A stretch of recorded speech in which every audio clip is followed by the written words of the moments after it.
today's topic is around clinical audits, and although the presentation title shows that clinical audits in histopathology, I am just gonna talk about generic audits, that how to what are different types and how to present, and then how to publish.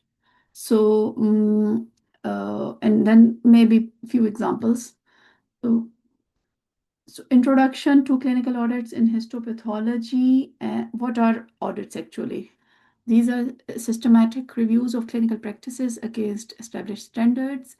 And in histopathology, these audits enhance the quality of patient care. So not only in histopathology, audits in any medical subspecialty or surgical subspecialty will enhance the quality of patient care by identifying areas of improvement and ensuring adherence to best practices as guided by the Royal College. So you have to first identify the standards, and then you have to collect data and compare to the standards. And so this is what I'm showing on the screen as that this is the audit cycle.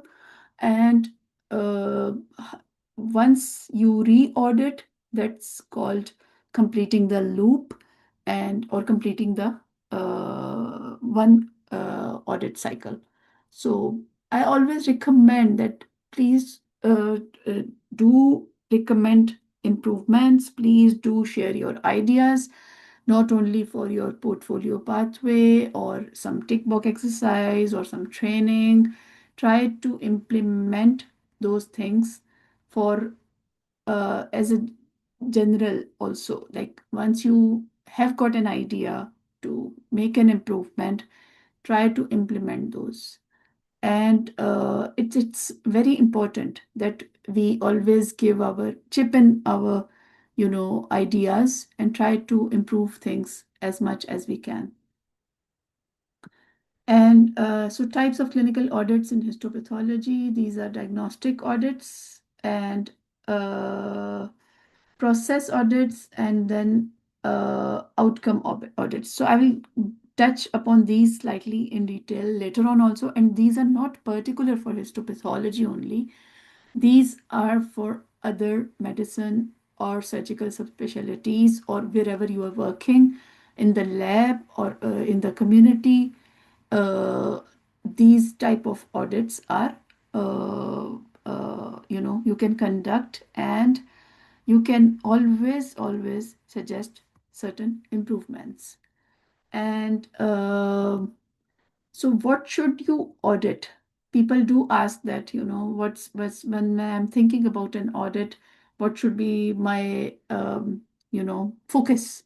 So cost effectiveness and then high risk practice. And believe me, I just took it from Royal College website, and it's not that in the decreasing order of frequency, but it's like it should be a cost effective practice. It could be high risk practices. You can try to improve those, and do audit and try to give your recommendations and improve those. And cost effectiveness is uh, again all over the world, because it's not about savings only in the lab or in the place, your workplace. It's about suggesting that how to be maximally doing a thing in a best possible way. And it's always like that, if you save, then that money can be spent wisely on other focus.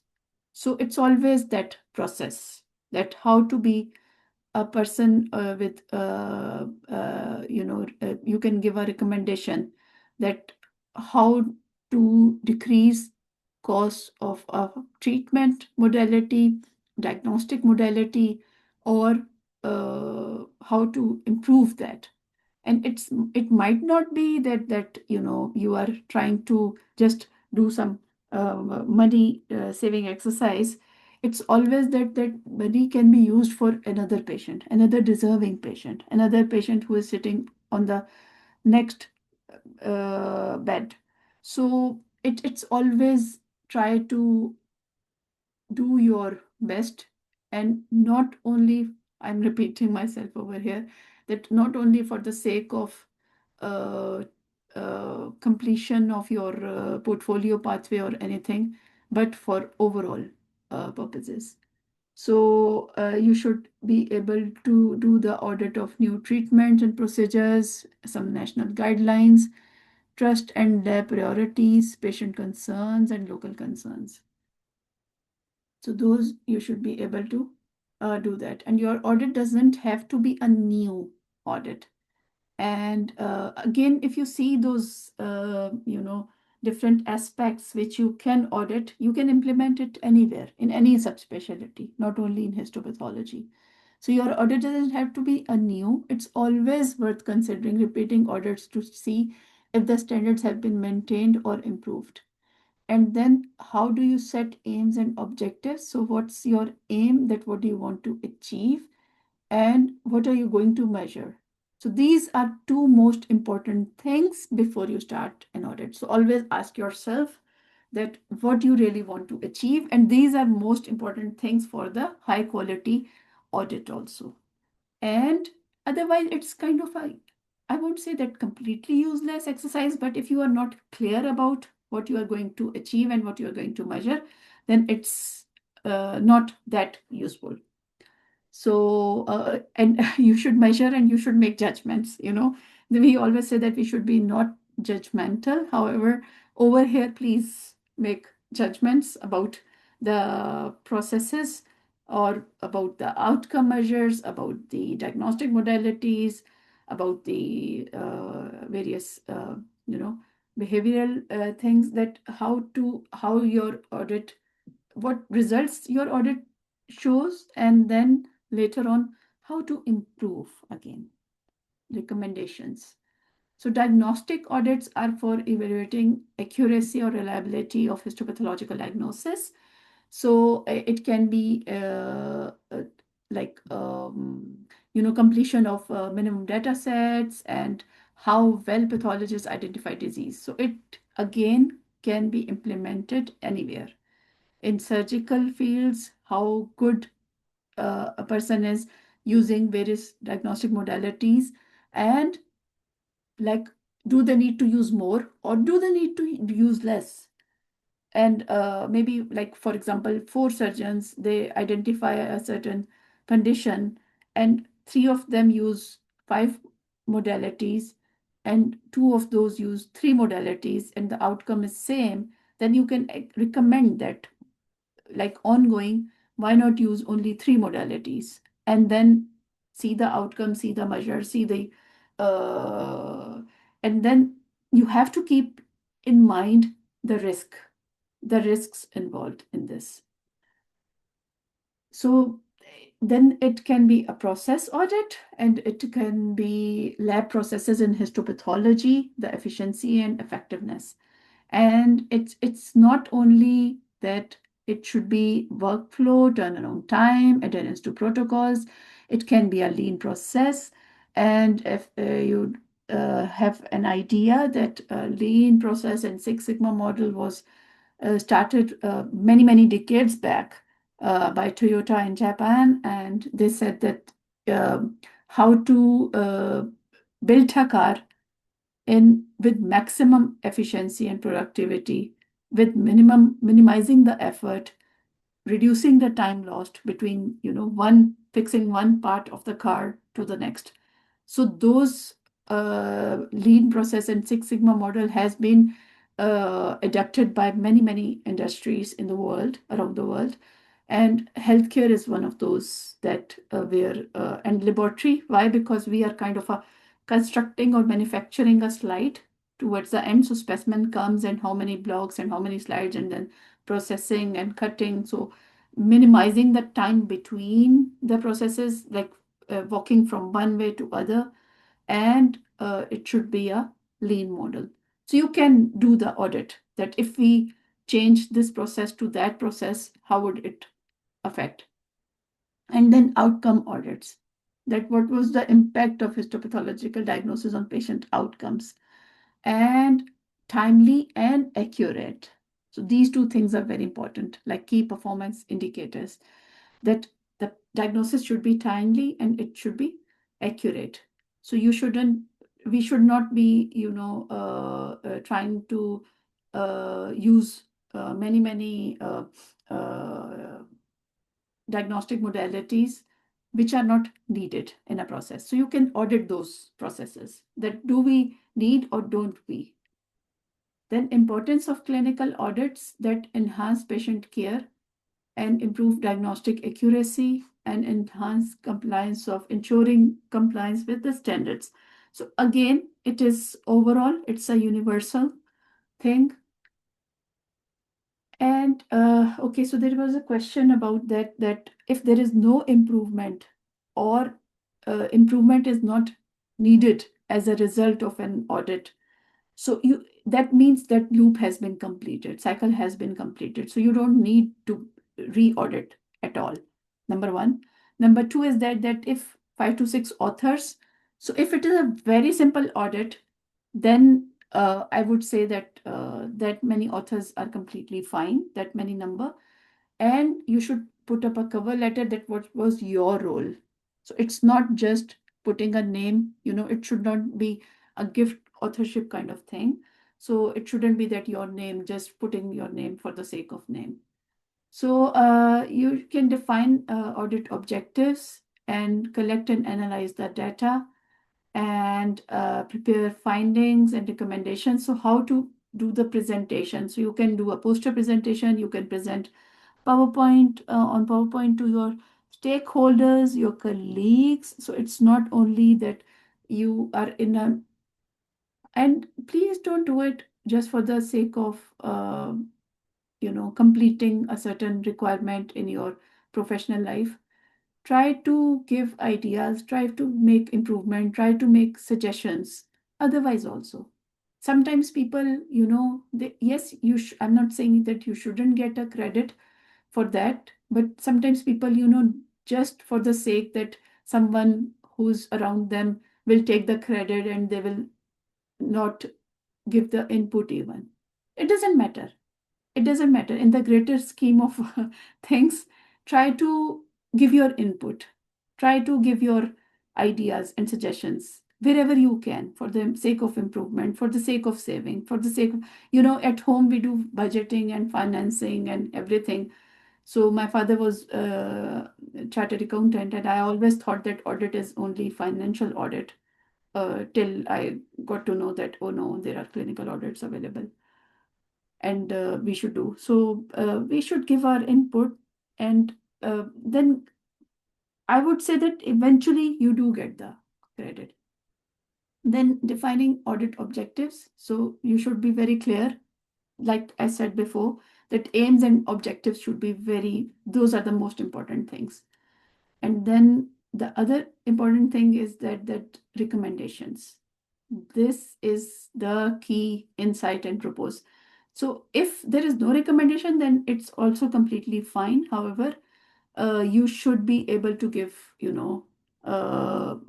some recommendations that how to improve the processes and based on your findings. And those recommendations should be, again, like your SMART objectives. Those should be SMART. Those should be attainable. You shouldn't just randomly recommend something which is not attainable, which is not measurable, which is not time bound, which is not objective. So then presentation to stakeholders. So it's not only that people who will make change, even if your colleagues are there and you present your audit findings, that is more than enough. And then completing the audit cycle, doing the re-audit, this is very important.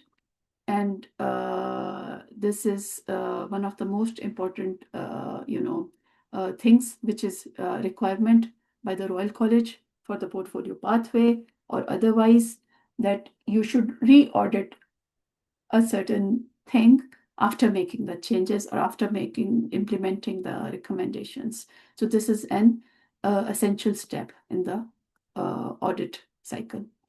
So how would you choose the right method for collecting data?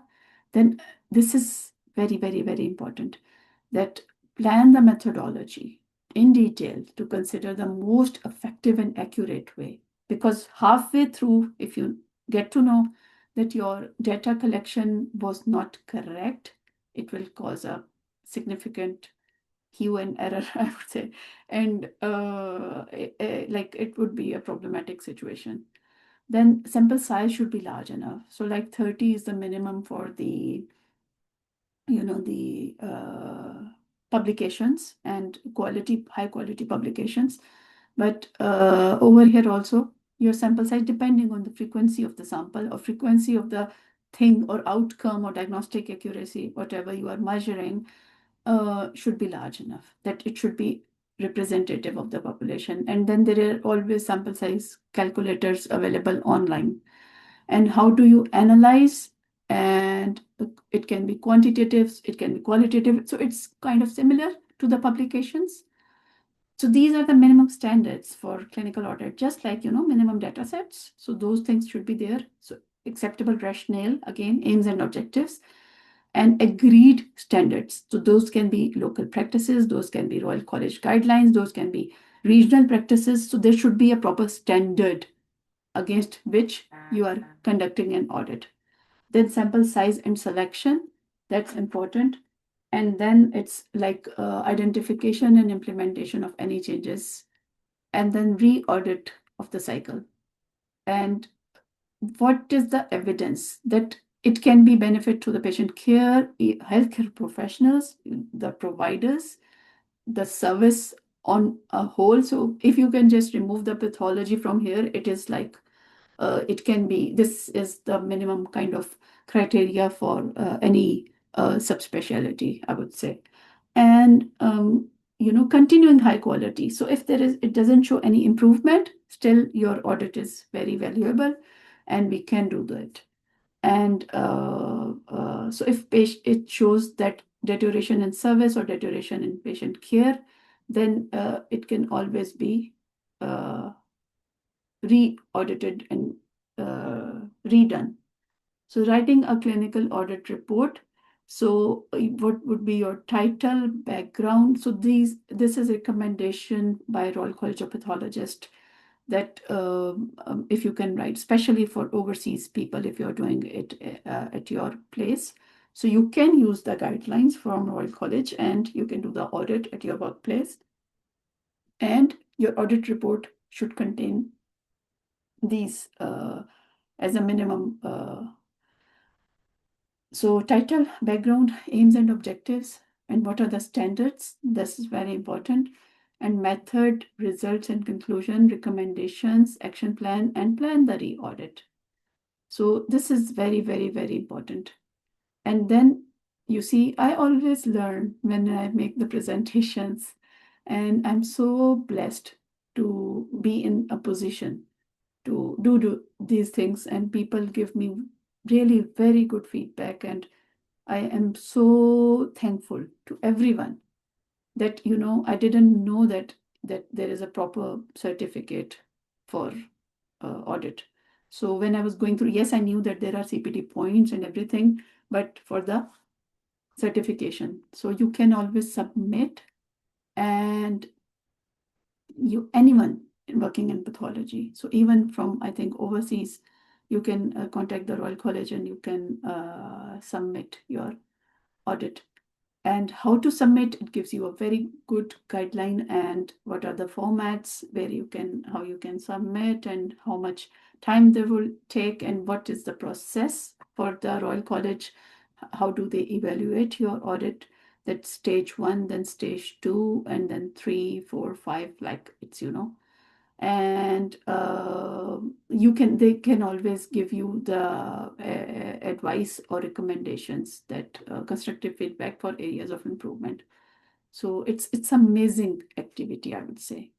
And high quality audits will be awarded 5 CPTs for each participants. So this is amazing thing. And these are the published high quality clinical audits. And if you see, few of these are not very difficult to conduct. So you can do that, an re-audit of core biopsies, prostate, and you can do LEDs, completeness of LEDs reports. So you can publish those in the college bulletin. You can publish those in other publications. So clinical audit templates, again, Royal College give wonderful guidelines around the various subspecialties, and publishing an audit would be the suitable journal and then preparing the manuscript. So I think I would go for the publication of audit for the next time. And if there are any questions, any feedback, please do put it in WhatsApp group, or you can put it in a comment on YouTube. And thank you so much for joining. And I really believe that I hope that this is useful. Yes, thank you, Anu. Thank you, everyone. Take care. Bye bye.